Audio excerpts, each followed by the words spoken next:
Hello everyone, আসসালামু আলাইকুম। Welcome back to my channel. আজকে আমার দুই বাবাকে নিয়ে একটু ঘুরতে গেলাম, কারণ তারা বাসায় থাকতে থাকতে বোর হয়ে যাচ্ছে। আর মাঝে মধ্যে বাচ্চাদেরকে ঘুরতে নিয়ে গেলে তাদের একটু মনটা ফ্রেশ হয়। তো আজকে শুধু আমার বাবাদের দিন, আমার দুই বাবার। যেহেতু সামনে রমজান মাস চলে আসছে, আর বের হওয়া হবে না তেমন একটা, কারণ রোজা রেখে ওদেরকে বাইরে নেওয়া আসলে খুব কষ্টের। আর রোজা রেখে সময়ও পাবো না। যাই হোক, তাই এই জন্য চিন্তাভাবনা করে আজকে ওদেরকে একটু বাইরে নিয়ে গেলাম। এখানে এই যে বাইরে এসে তো বিড়াল ছানা দেখে দুই ভাই এত খুশি। মাম্মি দেখো বিড়াল কি করতেছে। বিড়াল তো একটুও ভয় পায় না। দুই ভাই বিড়ালের বাচ্চা দেখে অনেক খুশি হয়ে গেছে। যাই হোক, তারপরে বিড়াল দেখার পরে এই যে চলে আসলো যে মাম্মি চলো আমরা একটু হাঁটি, একটু ঘুরি। সামনে একটু এগোতেই না দেখলো এখানে সুন্দর একটা ফুটবল ম্যাচ হচ্ছে।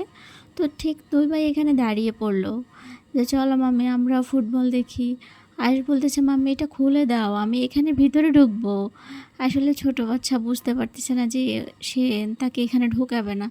যাই হোক, এখানেও কিছুক্ষণ সময় কাটানোর পরে তারপরে যে দুই ভাইকে নিয়ে বললাম চলো আমরা একটু কিছুক্ষণ বসি। না, তারা বসবে না। এখানে এসে তো তারা গ্রামের একটা ফিল পাচ্ছে। আসলে প্রাকৃতিক পরিবেশের মধ্যে ঘোরাঘুরি করলে আসলে বাচ্চাদের মাইন্ড ফ্রেশ হয়। আসলে কতক্ষণ বাসায় থাকতে পারে বলেন? সারাক্ষণ বাসায় বসে থাকতে থাকতে বাচ্চারা বিরক্ত হয়ে যায়।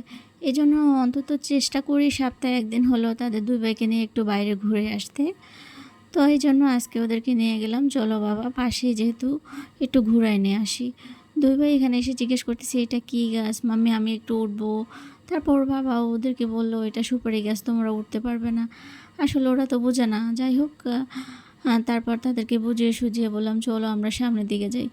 এখানে এসেও এই যে দেখেন এক্সারসাইজ করার অনেকগুলা মেশিন ছিল। তো এখানে এসে আয়েশ বলছে ভাইয়া আমি তো পারতেছি না, তুমি আমাকে ধাক্কা দাও তাহলেই আমি পারবো। আমি এটা অনেক শক্ত, আমি নিতে পারতেছি না। এরপর আবার এই যে বাচ্চা একটা সাইকেল দেখার পরে তো মাম্মি তুমি আমাকে সাইকেল কিনে দাও না। কয়েকদিন পর পরই বলে, আজ আসলে আয়েশের একটা সাইকেলের খুব ইচ্ছা। কয়েকদিন পর পরে বলে মাম্মি তুমি আমাকে একটা সাইকেল কিনে দাও, আমি সাইকেলটায় উঠবো। তো যেহেতু এটাও একটা অন্য বাচ্চার সাইকেল, সে তো আসলে তো এটাতে অন্য বাচ্চা উঠতেছে, এখানে ওঠা পসিবল না। তো কান্না করতেছিল। এরপর বাবা বলল চলো আমরা এখানে আর থাকবোই না, আমরা বের হয়ে চলে যাই। এরপর বের হয়ে চলে আসলাম। এরপর বের হয়ে চলে এসে দুই ভাইকে কিছু খাওয়াতে হবে, কারণ তাদের দুই ভাই অনেক হাঁটাহাঁটি করার পরে অনেক খিদে পাই গেছে। এখানে এসে এখন বায়না ধরছে তার নাকি পিৎজা খাইতে হবে। তো আসলে আমরা রেড চিকেনে আসলাম, এখানে পিৎজা ছিল না। পরে দুই ভাইয়ের জন্য আমি ফ্রাইড রাইস আর চিকেন অর্ডার করে দিলাম। তারপর বুঝিয়ে শুনিয়ে ওর বাবা খাইয়ে দিল যে আজকে চিকেনটা খাও, বাবা তোমাকে পরে পিৎজা কিনে দিব। যতবারই বাইরে আসে আসলে আয়াস রাফসান পিৎজাটা খুব পছন্দ করে, আর ফ্রাইড রাইসটাও পছন্দ করে। হয় ফ্রাইড রাইস খাইতে হবে বা পিৎজা খাইতে হবে। তোর বাবা ওকে খাইয়ে দিচ্ছে। আজকে দুই ভাইয়ের দিনটা অনেক সুন্দর করে কাটলো।